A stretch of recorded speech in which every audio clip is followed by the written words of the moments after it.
ఇక్కడ జరుగుతున్న సంబరాలు తెలంగాణ నలుమూలల 1600 రైతు వేదికల ముందు లక్షలాది మంది రైతాంగం దాదాపుగా 70 లక్షల కుటుంబాలు 1,49,00,000 ఎకరాల యజమానులు 9,000 కోట్ల రూపాయలు రైతు భరోసా పథకంలో భాగంగా ఈ 9 రోజుల్లోనే వాళ్ళ ఖాతాలో జమ అయ్యి ఈ రోజు ఈ పండుగను ఈ సంబరాలను జరుపుకుంటున్నందుకు మనస్ఫూర్తిగా వారందరిని అభినందిస్తున్నాను. ఈ రోజు రైతు భరోసా అన్నాడు చంద్రశేఖరరావు గారు ఎగబెట్టిపోతే ప్రభుత్వం ఏర్పడిన మొదటి 3 నెలల్లోనే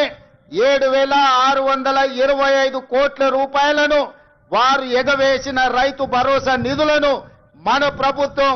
మన ఆర్థిక మంత్రి బట్టి విక్రమార్క గారు మొట్టమొదటి విడతలో రైతు భరోసా నిధులను వేయడం జరిగింది.